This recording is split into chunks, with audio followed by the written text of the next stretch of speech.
Hey friends, welcome back to another episode of Grief is a Sneaky Bitch podcast. I'm your host, Lisa Keefauver.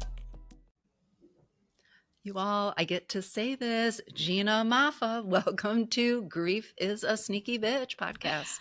Oh my God, I'm so happy to be here with you, Lisa. This is a dream come true.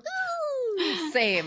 I feel the same. Y'all off the air, we were already vibing on how similar our approaches are to bringing our personal and professional lens to really helping to unpack what it means to grieve, particularly what it means to grieve in this culture, in Western culture. And so you're going to just hear us probably nerding out and saying, yes, me too. And hopefully as a listener, you're going to be nodding your head right along with what we have to share. But today we're going to be talking about Gina's incredible book, Moving On Doesn't Mean Letting Go, which, can we just all repeat that for a minute? Moving on doesn't mean letting go. I'm going to drop a link in the show notes. You all know that. You should follow Gina on social media to keep up with her appearances, etc. But we're going to be diving deep into this book. And listeners, what you're in a treat for today in our conversation, but also, of course, when you pick up your copy of the book, is it's not just that Gina's bringing her wisdom and her professional experience as a therapist for these past few decades to bear. She brings a very thoughtful, compassionate, personal approach to walking alongside us and helping us pace, because I think that's some of the challenge for so many of us. So you're going to get to enjoy that today, listeners. I'm so excited for you and for me, because we get to be in conversation. Gina, welcome to the show. Thank you so much. Thank you. So if you're watching clips or seeing this, you can see I'm listening to the little ASMR here, all the tabs of all the places, and that's not even all the places I've tabbed. So We're going to dive deep into some of you had some terms and themes that you worded differently than I've ever heard before. So we're going to dive into that. We're going to get into some of the basics, things like emotional bypassing and the relationship between grief and attachment, the harm that we have around our beliefs around emotions, all kinds of stuff. But I want to start, and I think you maybe of all my guests can appreciate this, really helping us understand where your early grief beliefs came from.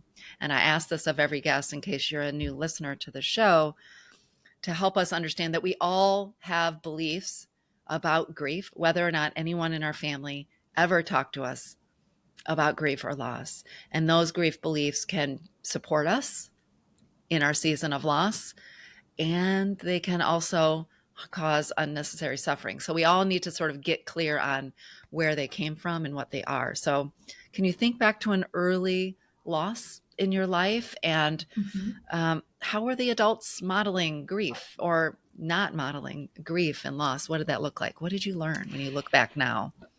It was really interesting because I feel like my family is really demonstrative when it comes to grief, in sharing their tears and bodily movements, like thrashing about, or palm to the forehead, and very Italian black lace, at funerals. Yet no one ever spoke about the losses. You would see the adults crying. You would see them, holding on like they were about to faint almost, and, looking really forlorn, but no one ever spoke. And so after the wakes or after the funeral, people would just eat and gather, and it would be like, oh, okay, we just did this thing and now we're eating, and life just kind of goes on. And it was really strange. It was my great grandmother who died. I was very close with her, and she died when I was 10.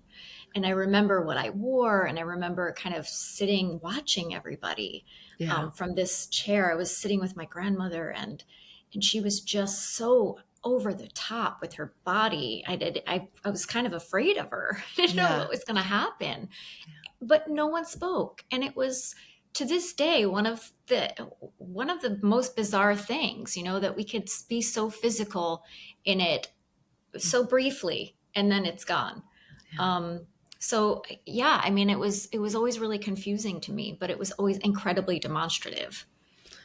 I so appreciate you might be one of the first guests I had that sort of showed the both and of the way in which we learned about grief in that particular way, because I think to the power of sort of like adornment, and when we think of mourning practices, right, and mourning rituals, but also the demonstrativeness, which has its place, as you even talk about in your beautiful book, right? Emotions need to move, right? And so, like the movement, the tears, maybe the big hand gestures, as you said, the hand over the forehead, are important. Hmm. And what there was missing. So, was not only that they were not talking about um, their feelings, but did that also mean they were not bringing that person's memory forward in terms of, do you remember how great grandma did this, or was it sort of Yeah. both? Yeah, all. Never. The only thing we've ever talked about again was my great grandmother had an affinity for Chips Ahoy cookies, I and mean, to the to the point where she had them lined up, and they were piled up so high that they were almost as high as the doorknob, on in one of the rooms that she had in her house. And it was this visual that I'll always have, and people bring that up a yeah, lot. That was yeah. sort of what they took, like, oh, she had so many cookies, what are we going to do with these cookies? And maybe it started my love of cookies, but I mean, that's not a bad tradition to pass down in the not a family, bad right? tradition, but Yeah, definitely strange, and yeah, very unique. So yeah. Well, it's so interesting. I appreciate you sharing that. And what was your great grandmother's name? How about we bring her into the room? sure, If you Josephine. Josephine. Thank you for sharing Josephine with us and her love of Chips Ahoy. So important. It's interesting to me whenever I'm speaking with someone who's been a professional helper, in hospice or palliative, or in your case, in a therapist specializing in grief and trauma, to share just a little bit about what drew you to the profession. Hmm. What you know now about what drew you to the profession. I'm so interested because so many of us who get into the profession think we're going in for one reason, and then when we look back, we realize we went in for a different reason. So, what drew you into the profession, and why grief and trauma as your specialties now? Yeah, well, actually, I was an international relations major and political science and a psych minor. And so I knew that I wanted to put those things together. And then I was doing a thesis on terrorism and the psychological aftermath. And shortly after, September 11th happened. Mm, And it helped me sort of segue from law school to kind of human behavior and wanting to do more of that. It was the first time that PTSD and trauma became a mainstream term that you heard in your living room, yeah, outside of just being associated with Vietnam yeah, and war syndrome. And so I was really fascinated by the fact that no one knew what to do. Everybody was ruminating. I live in New York City, so it yeah, was very, very, very present for us. And it really just put a spark inside of me of I want to be a part of this. I want to be a part of helping people move through this, because I'm just at the tip of even understanding what trauma is. yeah, And so I want to learn more, and I want to use it in some way. And so it started out, my working through NYU, and then doing a certification program after on trauma studies. And it was one of the first kind of around back in 2005, and yeah. back in the stone ages of trauma. Back then, yeah, and yeah, and I was doing it at NYU. And through the years, I was realizing that everyone was talking about the trauma and the nervous system, and no one was talking about the loss.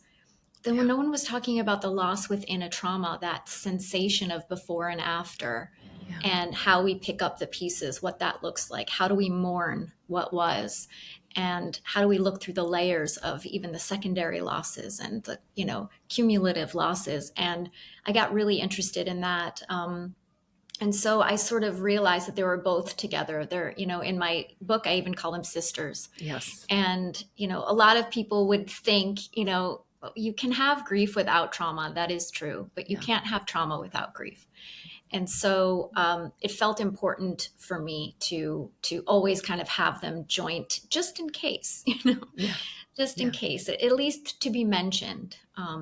And so that's how I got into it. And it just felt like a sweet spot for me, that it felt like a lot of my colleagues weren't, they were afraid of it in a way sometimes. Yeah. Grief is something that unless you've come face to face with it in some Yeah. way personally, it can be really a strange and somewhat awkward thing to confront. And I think because everybody grieves differently, a therapist even coming into it, it can be like a danger zone. Like, what if I get this wrong? Because it's not, I don't know their way. Yeah. And so I just felt like I wanted to go in and be a part of what I felt wasn't being addressed or helped or confronted, so to speak. Yeah. Yeah. Well, what a powerful and brave space to enter, although it sounds to me like it was more of a like an instinct or a calling, maybe not necessarily a decision you made thinking that you're being brave per se, but Right. I think we're so grateful. And so many things you touched on remind me of things. I felt like we were having a conversation when I was reading your book. I was having a conversation. Sometimes I was speaking out loud, but so many things you touched on in the book around the relationship between grief and trauma, around the secondary losses, um, that I want to dive into. I think something I just want to pull out that you said that I think is important for all of us listening is, um, you were entering a field. This was almost 20 years ago, where therapists were, more hesitant to talk about grief because, we didn't know, we weren't trained in it. I don't know about you, but in my master's program, there was no course on Nothing. grief, right? Which is sort of mind boggling, to me, which is why I was so grateful to be invited to teach that, in the School of Social Yeah. Work at UT Austin. But most of us, whether you're my age in your 50s or your 40s or 30s, even your 20s, even in today's culture where we thankfully have so many more folks like you, like me. I'm speaking with Megan Riordan Jarvis later today for the pod. Amazing. So many people are having these conversations. I still want to recognize, for most of us at the individual level, we're still existing in a pretty grief illiterate culture. We're still existing in a world where it's not just the Mhm. therapist who doesn't want to touch the subject because they're worried about getting it wrong. It's your best friend and your neighbor and your boss, right? And so we're doing this work to unpack that, to make it easier. But I just want to sort of name and normalize that we've made progress, but we still have some ways to go. So if you, the listener, is feeling some sort of way like we haven't actually made it there yet because in your world you don't experience that, that's why I do the pod, and that's why we're here to have Yeah. this And thank conversation. God for this. Yeah. I mean, Yeah. even though I think grief is finally getting its day in the Yeah. sun, Yeah. Hollywood is covering it more Yeah. and we're talking about it more thanks to the pandemic. I didn't think I'd ever say thanks to a Yeah. pandemic. Yeah. But it's still something that people really, because of capitalism or, all of this, we're just, how are we more productive? How do we move through life faster? Yes. Yeah. And I work with younger people and they're like, how do I get through this? Like, Yeah. I got things to do Yeah. and I don't have time for this. And so if you tell me I have to sit with my grief forever, I'm not going to be able to do it. And it's really interesting. Now is the time that Yeah. we really do have to teach people what the experience is about, even though it could be different for everybody, Yeah. that there is sort of a blueprint in some way, but Yeah. it's really hard. It is a Yeah. really, really grief illiterate society. Yes. Yeah. And that isn't a point. I mean, you probably know this, and my listeners know if you've heard my TED Talk, or that point you just made about even as we come to recognize what grief really is and isn't, which is, moving on and walking through the 5 stages in a neat, orderly fashion. Even as we learn that, we are still parts of systems, family systems, workplace systems, medical Mhm. systems, even in some ways, I would say the health and wellness system, and certainly capitalism, that Oh my doesn't God. really, there's a real confrontation between the ways in which those systems need and want to operate, and the beliefs that generate them, and the ways in which we need to operate and the beliefs we need to hold as we move forward with our grief, that sometimes Mhm. are at a real crossroads. I would say not Yeah, sometimes, a lot of times. a lot of A lot times. of times are at a real crossroads. So that's just a context. That's not meant to be sort of a bummer, but just as a reminder to each of us is if, as you said, like one of Gina's clients, you feel this sort of pull, like, you're telling me to be with my grief, but I got to get back to work. I think we both might want to say, we see you. And we know that's a real complexity. There's a real both and Yeah. to grieving in the modern world. So I appreciate that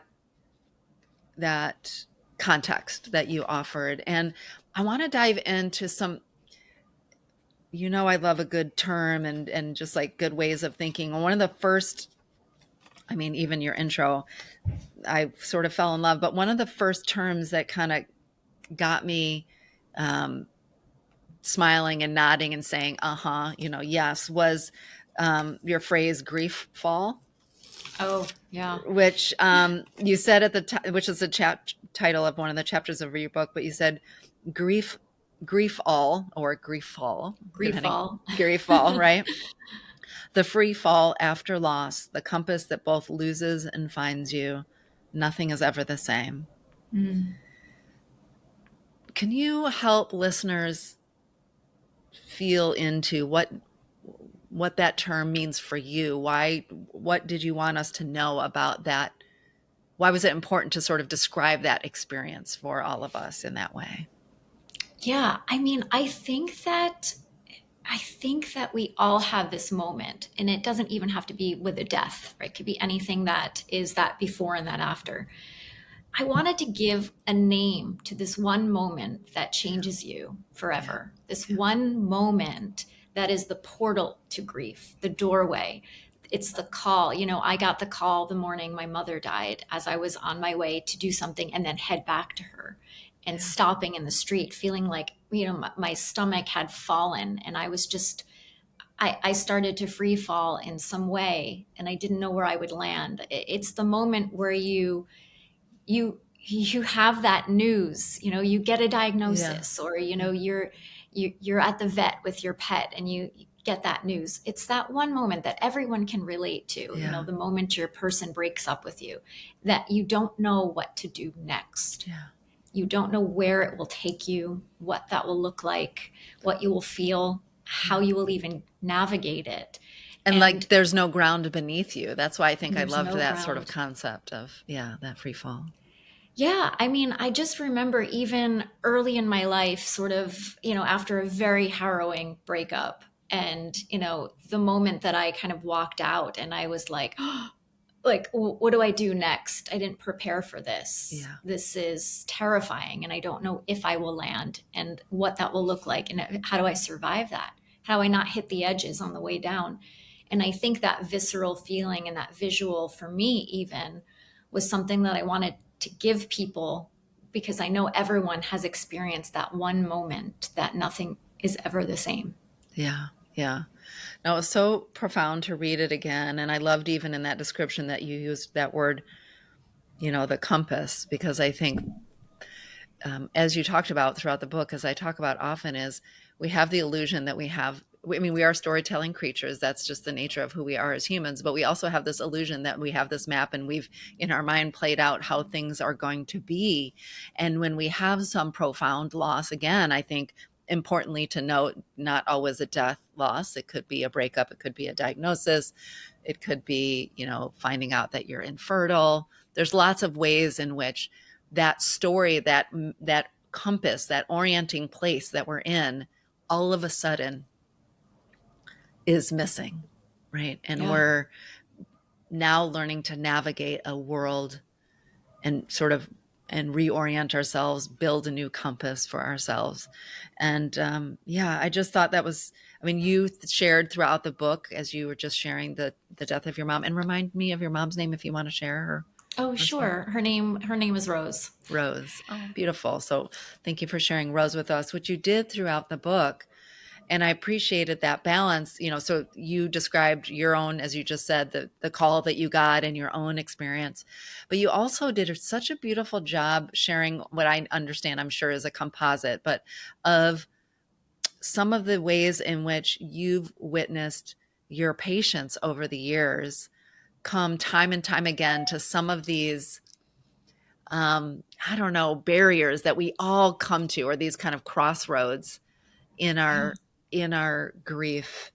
Um, and I just so appreciate the way that you helped us see versions of you, versions of other people that might be like us, right? Or that we might Yeah. recognize. It was really powerful. It was really That was my powerful. hope. Thank you. Yeah, Yeah. I feel like my what because grief is so disorienting, Yeah. that for me, if we can create visuals, if we can create ways, almost like the ropes in a windstorm, Yeah. like I can't see what's ahead, but there's a rope to hold on Yeah. to. I don't know where it lands or where we're going with it, but there's something.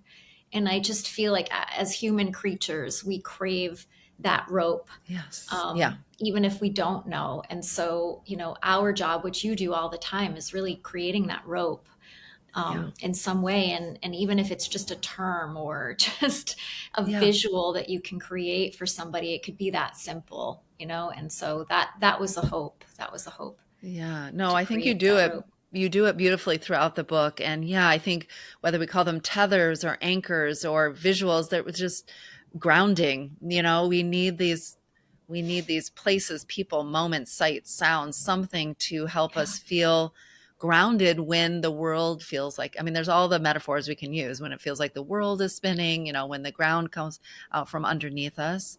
That Yeah. is such a I mean, yes, each of us grieve differently. We're going to talk a little bit later about kind of our grief rhythms, which I really loved that term as well.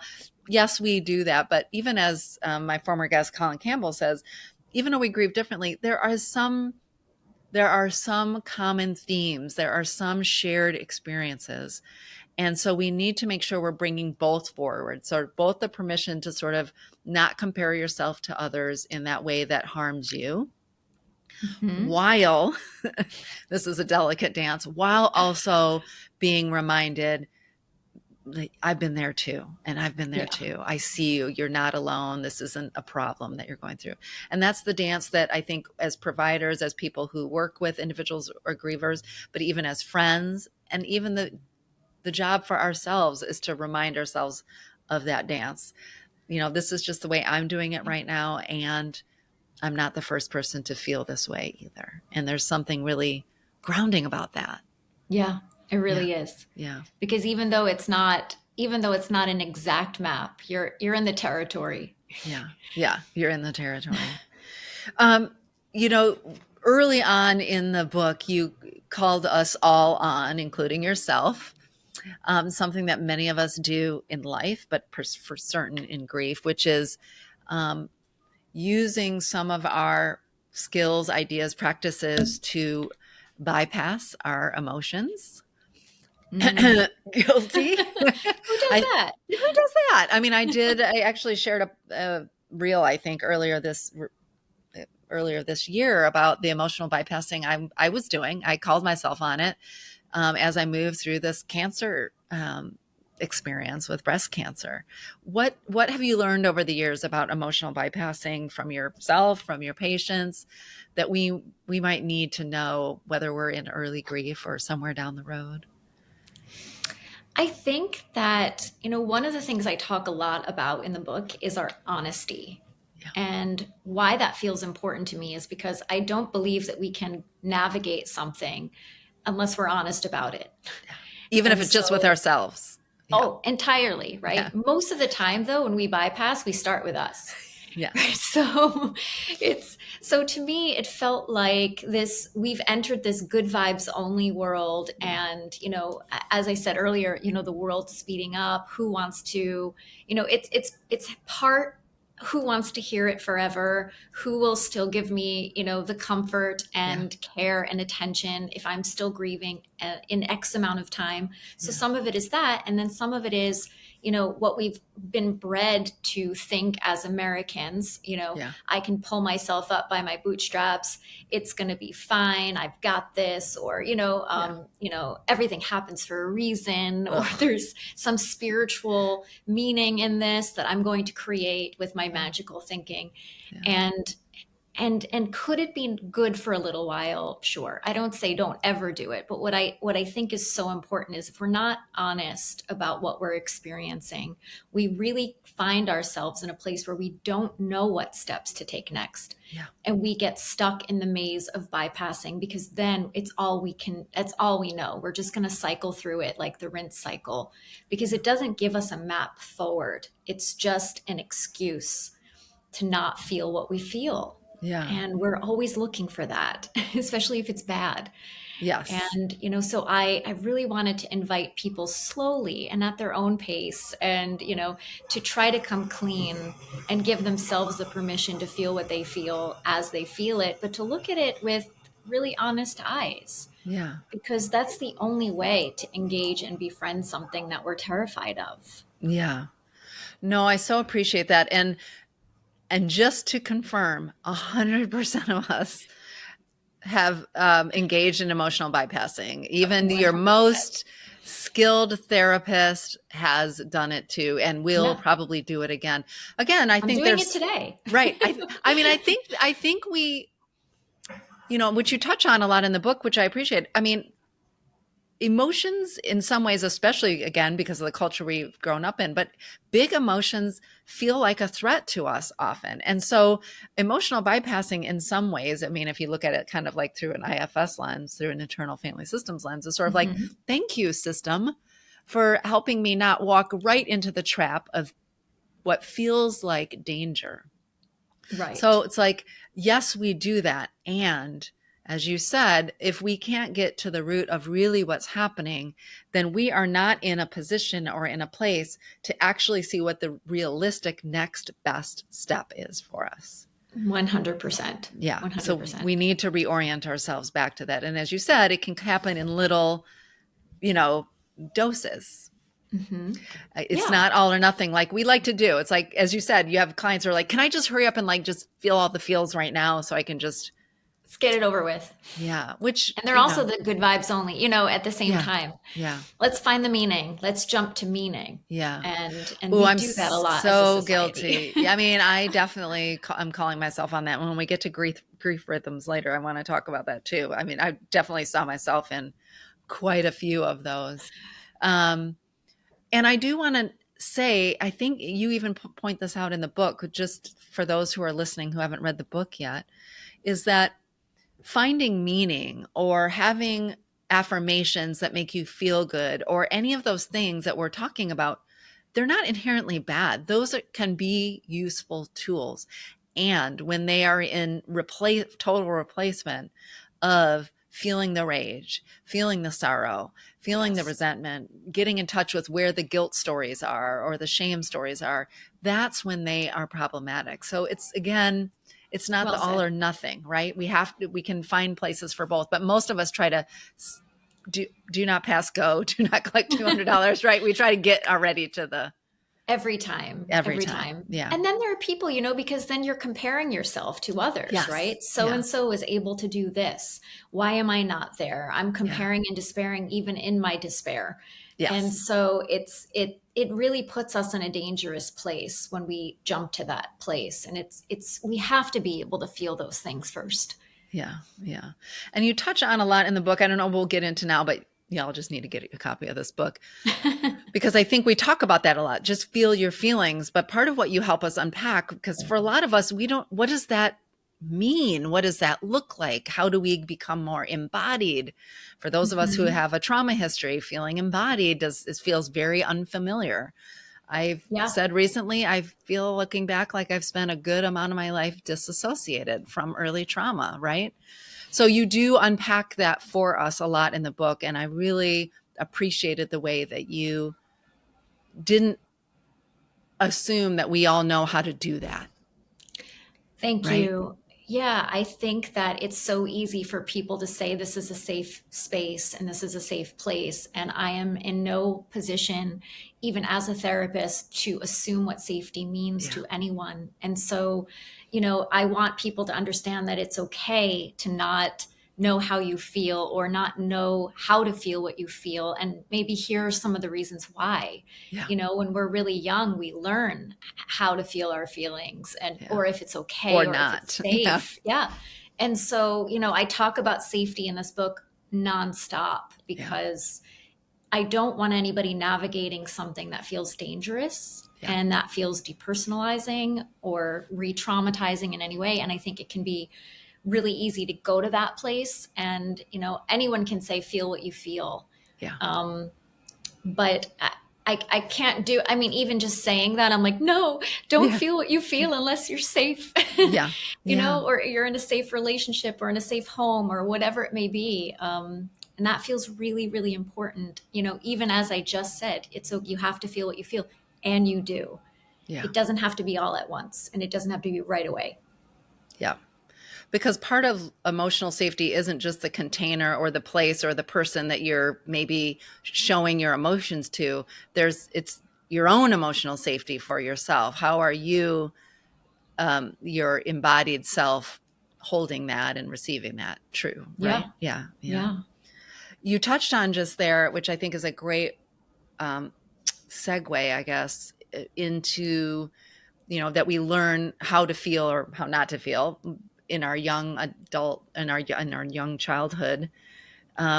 You dive into this book about the relationship between grief and attachment and our various attachment styles, and I would love for you to help our listeners start to understand why it might be important to understand those connections for themselves as they're moving through their grief. I legitimately just had a conversation with a client yesterday about this exact topic, so the timing couldn't have been better. But what do we need to know about the relationship between grief and attachment? I think, first and foremost, I wish I could have written more on it, but, I know. editors. I know. We only have so many pages in a book. I hear you. I hear you. Exactly. But I think we can't have grief without attachment, right? So it just is, for me, it had to do a lot with trauma. The people who have an anxious attachment style are going to feel this in their nervous system in a different way than Yeah. somebody in secure attachment or somebody who's grown up with secure attachment. Yeah. If somebody has grown up with, a lot of neglect or, an unpredictable caretaker or parent, you're going to be really, really hyper focused on needs and what's happening, if they're there, if they're not there, how to keep them there. Yeah. And so if you lose somebody that you are anxiously attached to in any capacity, that will feel like a trauma to you. And your Yeah. nervous system will not feel safe, and it will feel as if you're in danger. And I think, attachment and the ways in which we attach are one of the most fundamental ingredients in how we grieve. It just is, and it is astonishing to me that we don't talk more about that, Yeah. including even avoidant, and how do we do that? Because avoidant really has anxiety in it. And how does that come out in grief? So Yeah. I would be curious kind of what your client was making of all of this. Yeah. Well, I mean, a couple of things just for those who don't know, just kind of the basic Yeah, fundamentals of thank you. attachment. Maybe let's rewind there and then I'll fast forward. But I know sometimes I get on shows with fellow social workers and we get nerd out a little bit, but tell us a little bit about attachment. And what I want to preface this by saying is, grief is love is a saying that's around. My beautiful friend Marissa Renee Lee wrote a phenomenal book around that. And I think it's true. And I think in a way, grief is the loss of attachment. Yeah. Or, like, grief only happens when we're attached to something, someone, some idea, some belief, even if tentatively, even if anxiously, right? That there's that tether there. But how would you help us Yeah. understand attachment in its sort of most fundamental definition? Yeah, I mean, it is something that we learn early on based on how our needs were met. And so, if you had a caregiver that was attentive to your needs and you didn't feel like you were longing for something even before you could speak, you're going to feel like you were cared for and enveloped and your needs would be met. You wouldn't have to predict if you would be fed or not, and this is all, before we could even speak for the Speak. most part. Yeah. And so as we grow up, we sort of, until 7 years old, at least we have this imprint in how, how safe we are in relationship and how we take that into our bodies even. And so if you had an unpredictable parent, or caretaker in any way, you are going to be, just like I said before, you're going to be in a place where you are scared of that attachment not being there, or Yeah. how to keep that attachment safe. How do I stay safe in this attachment? Or it could go in another direction and you become hyper independent and you do whatever you can to not need this attachment in some way. Yeah. I don't know how to simplify it No, today, I think that was really, I think that was really beautiful. And I think that context there is part of what then shows up when we think about the ways in which we do or don't feel equipped to care for ourselves in our grief, the ways in which we're Yeah. behaving in our grief, I think are I don't know what the word is a magnification or as an example of how our attachment styles are playing out. I mean, I am definitely anxious with some avoidant there. So there's some hyper Yeah. independence. But I think for a lot of people, when they're grieving, if they maybe have an anxious style, they become incredibly hyper vigilant, which means Right. to be on the lookout for everything that can go wrong or will go wrong, because that helped you survive as a kid if you had an unpredictable parent. But what that looks like when you're grieving is a lot of high anxiety, a high startle response, maybe high cortisol levels. You're, not sleeping well because you're always on the lookout. So I think that's why I appreciate that You ruminate. relationship that you Yeah. ruminate, right? Which rumination really is avoidance, right? Exactly. But so I think that is important, and I think I won't speak too much in this particularities about this client, but I mean, I'll even say for myself, I've been really thinking about the different ways in which my own grief around my cancer diagnosis, the way it's churning up my grief over my late husband, who I had a secure relationship with, surprisingly, given that I come from a very Wow. anxious, from lots of anxious, early childhood stuff, I think is helping me to start to understand.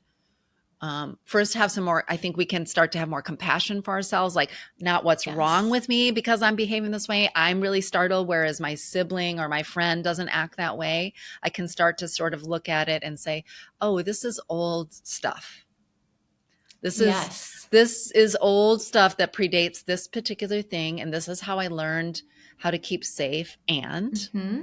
it's not Yeah. maybe serving me now. I think that's the invitation for all of us. And that's why I think it's helpful to start to, and you'll get this, readers, when you look through the book, even though she said she didn't get to dedicate as much as Gina wanted in the book, there's some really beautiful information in there about attachment. And I think for all of us to better understand how our attachment styles might be impacting the ways in which we're grieving, what barriers it might be putting up for us, what Yeah. opportunities we might have to learn and to shift, not just our relationship with maybe the person we lost, but also how we're showing up with other people in the world. Yeah, Yeah. absolutely. That's why I think sometimes therapy is Yeah. is the way to go, right? Yeah. Because we do delve into that area, and Yeah. a lot of people will wonder why they feel stuck, or why they're feeling this so much, or why they can't sleep at night. And it's just this loss is everyone else in my family who had the same loss is, able to think of it differently. And Right. I think we have to look at attachment. We have to look at our nervous system in general. There's so many factors in that will affect how we grieve that we need to be attuned to. It Yeah. isn't just sadness, anger, Yeah. acceptance, denial, any of that. It's if only, If only you it know. was that simple, right? If Yeah. only. But that's why that's probably the only way I say, hey, if this is you, or this sounds familiar to you, or this hits you in some way that makes Yeah. you feel curious, or seen in some Yeah. way, inquire more, reach out to someone, Yeah. talk about it more. Don't just say, oh, okay, maybe, I'm fine, I'll be fine. It's really worth exploring, because Yeah. it heals not just this moment, but some, but moments that came way before. Yes. and moments that will come ahead. And I was going to say, and shifts the capacity that you have in future relationships too. Right, Yeah, right. for sure. And to your point, I think knowing these things about ourselves can help us stop that guilt, shame, blame cycle that we get into about why we aren't able to do it or feel or see the world in the ways that other people do, because we start to understand that there's something much deeper. We have a myth of will and willpower Mm-hmm. kind of collectively.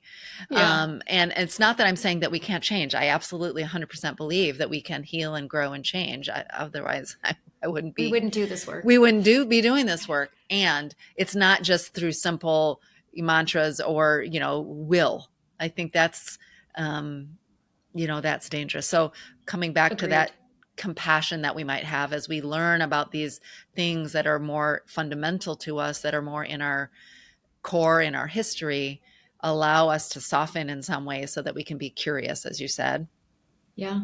and start to do some healing and growing and shifting. You know, Gina, you said, again, you brought in so many really beautiful client examples throughout the book, and and speaking of sort of like willpower and myths and the way we attend to our emotions, you shared a story with your client Liv, who had learned early on some harmful beliefs about emotions, like what emotions are appropriate, how we can express them. I call Mm-hmm. them, sort of the harm of the grief beliefs that we have around our emotions. I wonder if I can read this one section back to you, because I know I resonated with it, and I think a lot of the listeners will too. This is the story you were sharing about Liv's relationship to her beliefs around emotions. You said, while being overwhelmed by loss, we're often confronted by our core emotional wounds, whether from childhood or previous trauma. For Liv, that core wound was shame around her vulnerability and emotions, a debilitating lesson that was likely instilled in her from a young age by her mother. These kinds of emotional double whammies, like feeling grief and then feeling shame for feeling such powerful grief, are incredibly confusing and painful, and have a nasty habit of showing up at the worst possible time. But it's just a small example of the ripple effect of loss and the secondary losses it brings in its wake. Mm. Just reading that again, really, that the double whammy of feeling grief and then feeling shame for feeling the power of grief. I think so many people can relate to that. And back to where we started at the beginning of like, how do you feel your feels? A lot of us learned not to feel our feels because we were criticized or judged or shunned or dismissed or received anger in Mm-hmm. response to big feelings.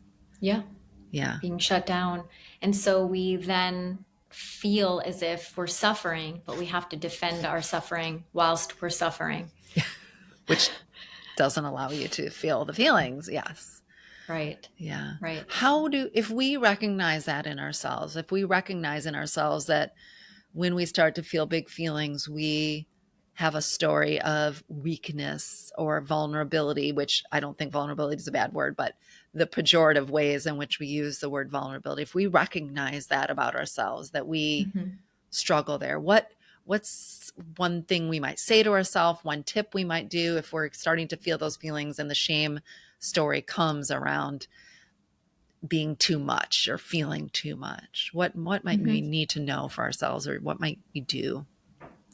I think, sometimes even for me, I'll like put my hand on my heart and Yeah. say, what do I need? Yeah. What does this need? What does this sense of weakness need? Yeah. What does this vulnerability need? Yeah. And more of the time than not, it just needs that witnessing and allowance. It doesn't necessarily even need the whole story that goes with it. It doesn't Yeah. always need the history. It sometimes just needs the air to breathe and Yeah. to see the light of day. And I think the more we can just even bring in the allowance for that understanding to be there, Yeah.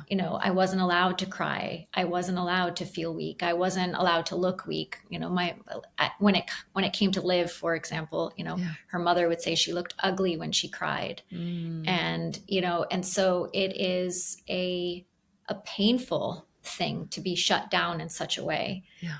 And so many layers in there about Yeah. what is appropriate to, and how appropriate you need to be in the world based on someone else's opinion of you. And when it seeps into how we grieve, all that does is bring up that talk about the rope or the tether to Yeah. all of the other times Yeah. that this was how we felt. And so we wonder why it feels so big. It's because it's not just this one isolated moment. Yes. It's every moment that is connected to it. Yeah. And so, when I talk with my clients about this, it's like we can't just pull out the weeds. We've got to get to the soil.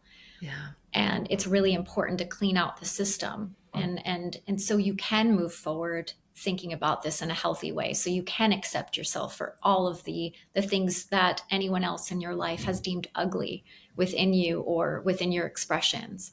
And to give yourself that permission at the very least to clean the soil and so that whatever we grow is growing from a healthy place at this point. And it's scary for so many people, right? To go back, Yeah. and I think that's one of the scariest things about therapy is we don't know where it's going to inevitably lead.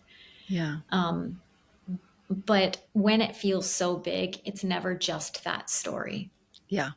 It's all the other times that you didn't get to feel the big feelings, or all the other times you were shut down.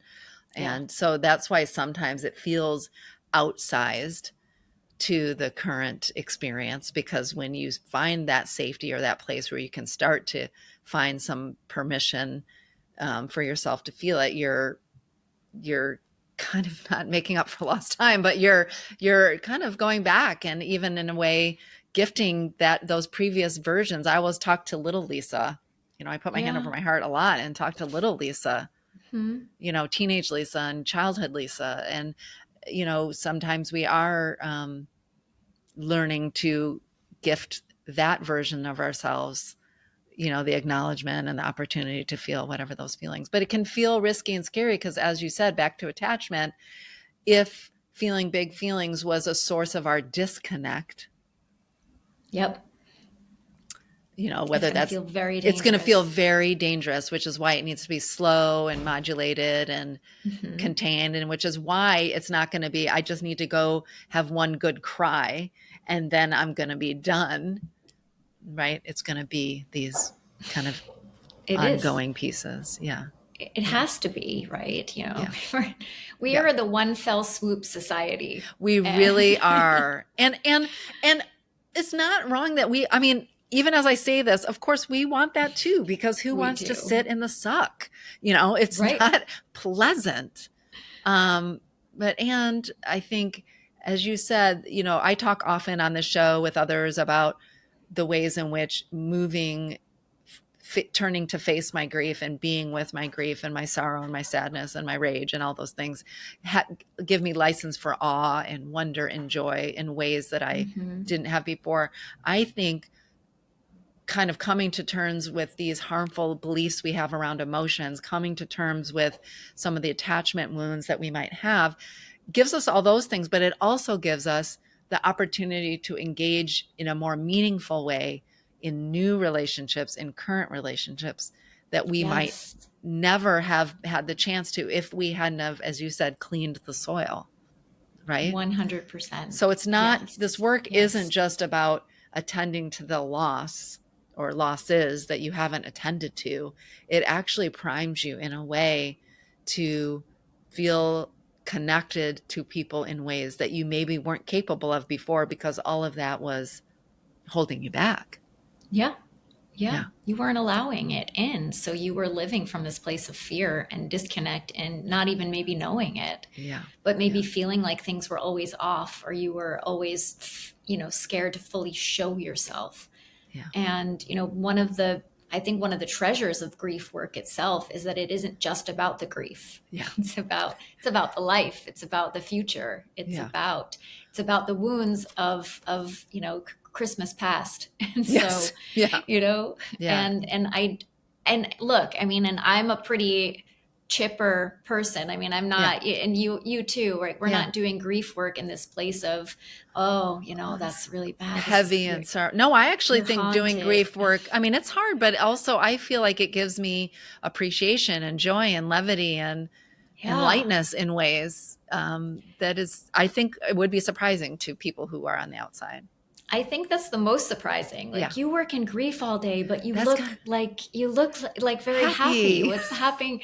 And I think because when you are working in grief, really in the trenches, you Yeah. also get a bird's eye view Yeah. of somebody. You see what has made them who they are today and Yeah. where they can go. Yeah. If some things are tweaked and if freedom can be found internally, and that is such a reward, such a privilege. Yeah. It truly is. It truly is.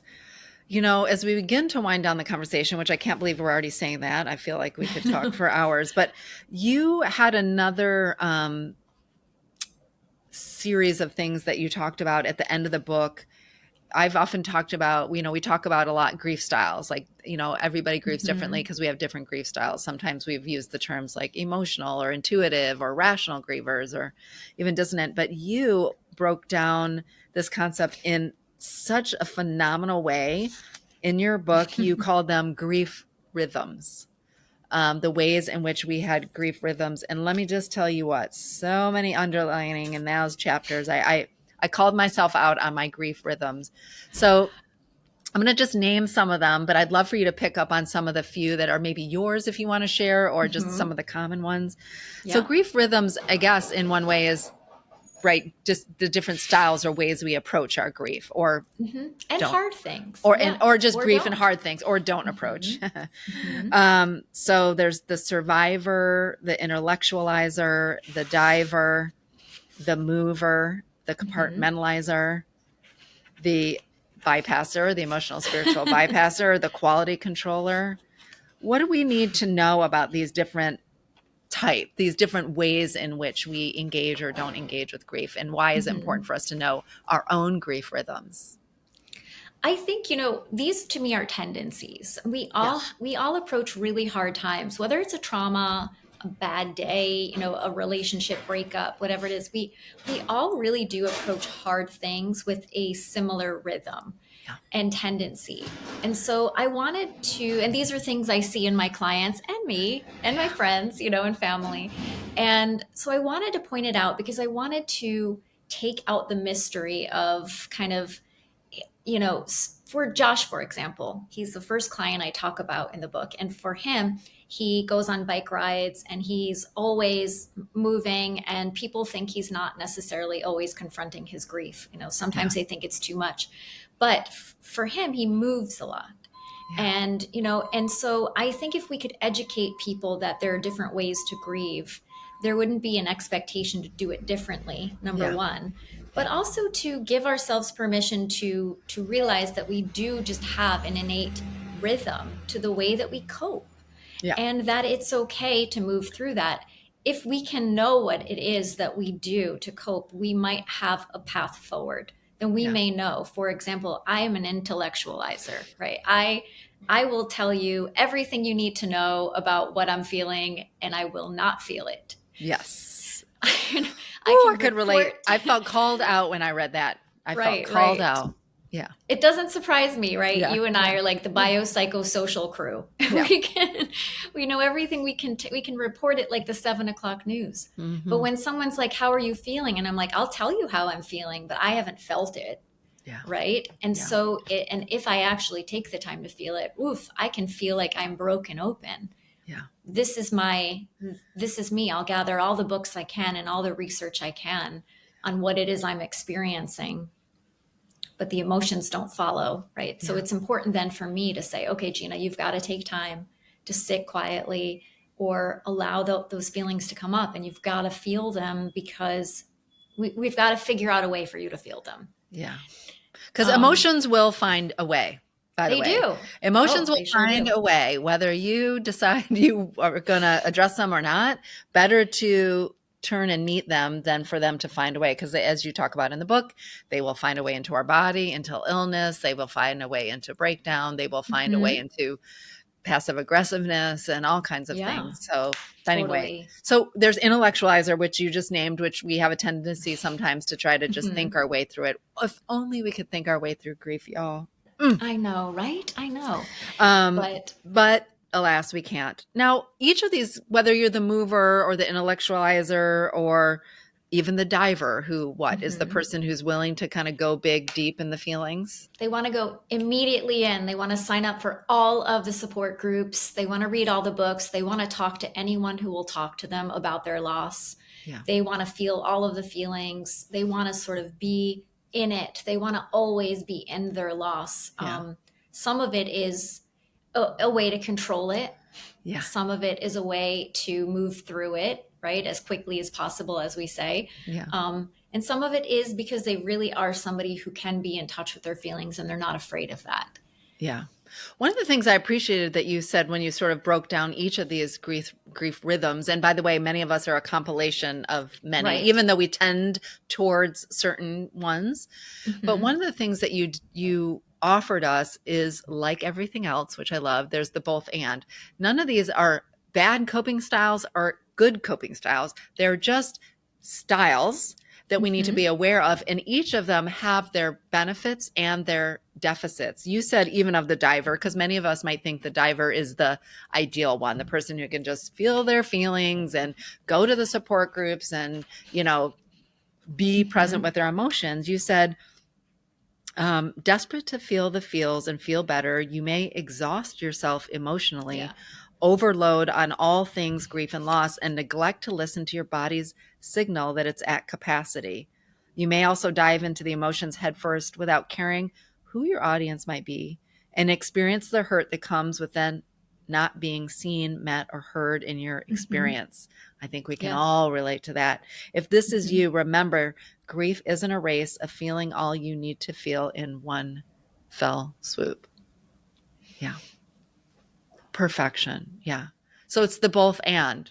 It's all the both and yeah, and I think it's giving ourselves permission to see ourselves as rhythms and not bad qualities or bad patterns, and that rhythms change and Yeah. rhythms, they move and shift, Yeah. and we will, and what you may see yourself as in one way as a way of coping, once you understand it. Yeah. And I mean, part of this is education, because look, if you have people who are saying, she's not paying any attention to her grief whatsoever, she's just working and not taking any time off, and they see you as the survivor, right? Yeah. And you can say, I can't, because I don't have the luxury of grieving, because I have to go back to my job, which has no Yeah. bereavement leave, or I'm Exactly. a caregiver, or I've got 4 kids and I don't Yeah. have the time, or all of the above. It's going to help people understand you better and Yeah. approach you differently. Yeah. If you're working with a therapist, they can help you find ways in which you can have your needs met. And Yeah. so for me, the more we know, so to speak, I don't know if I Yeah. remember Saturday morning cartoons Yes. and the Yeah. movie, Yeah. the The more more you you know. know. I'm aging us, but Yeah. I think it's just, all of this is a permission to be gentle Yeah. in our understanding of ourselves, that no matter what it is we're doing, it has pros and cons, and we will swim within all of those. Yeah. And that it's okay. But it's really just about understanding ourselves and the ways in which we cope with something, so that we don't think it's wrong and then judge ourselves and then feel more, despair around it. That it's Yeah. really okay, whatever your rhythm is mostly because this is how you were raised, and this Yeah. was how you coped with things, or how you saw things, coped with, how they were modeled in your childhood. And so it's okay. It's just about understanding that. And understanding doesn't come with judgment. Yeah. So, No, so beautifully said. That understanding doesn't come with judgment, and being able to recognize your rhythms, which you likely inherited, as you just alluded to, right, from your childhood, can give you some grace for yourself and some patience. And so lack of judgment, it can also help other people better understand you. So if there's somebody who's really close to you, that might be worthy explanation of like, this is just how I work. And I think for me, even certainly reading this book reminded me again, but over the course of my various losses, when I keep coming back to the styles, because I'm definitely sort of combination of intellectualizer, survivor for sure, right? And maybe a little compartmentalizer, is sometimes our rhythms aren't enough, or they're not serving us because we're really leaning so heavily into one or two of them that we're missing the other things that we need. And so being aware of it is not just about giving ourselves grace, but it's also, as you said, that like we talked about before, it gets us to a place where we can understand what's the next best step. And the next best step might be stepping into being more of a mover or a diver or some other rhythm that might allow us to move from a place of, get in touch, or move from a place of stuckness, which many of us grievers feel that we're in times. And sometimes that's because we've sort of just kind of gotten into this one rhythm of survivor or of intellectualizer, and we haven't really gotten in touch or into what it is we need to be with in our grief. Absolutely. Yeah.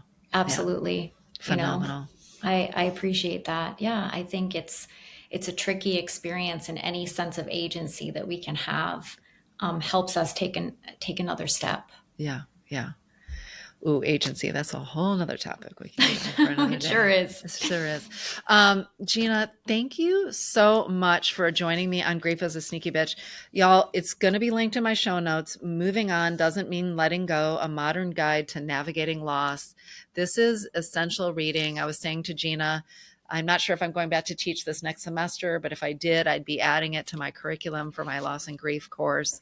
It's really beautiful. And for those of you, particularly who are in early grief, it's, and reading sometimes is hard. It's really digestible and easy to follow. And she offers a lot of places to pause and check in and reflect. And so I think it's just really a beautiful companion for you as you navigate grief. So yeah. Thank you, Gina, for joining me on the pod today. I so appreciate it. Thank you so much. Thank you for everything you're doing. And I can't wait to read your book. No, we're going to get together. Again. Yes, for sure. Absolutely. Thank you so much. Truly. Yeah. Thank you, Gina. Thanks so much. Thanks, everybody. Don't forget to check out Gina's book. And remember, if you're not subscribed to the podcast already, make sure you are so that you don't miss the next episode when it drops. And of course, if you love the show, go ahead and leave a 5-star rating and write a review. You can write a review about the show, or even make a comment in there about the wisdom that you learned from my conversation today with Gina. Thanks, everyone. Thank you. Thanks for watching another episode of Grief is a Sneaky Bitch podcast. I'm your host, Lisa Keefauver. And don't forget, if you love the show, make sure you subscribe, hit the like button, and leave a comment. Share something that you learned from our conversation today.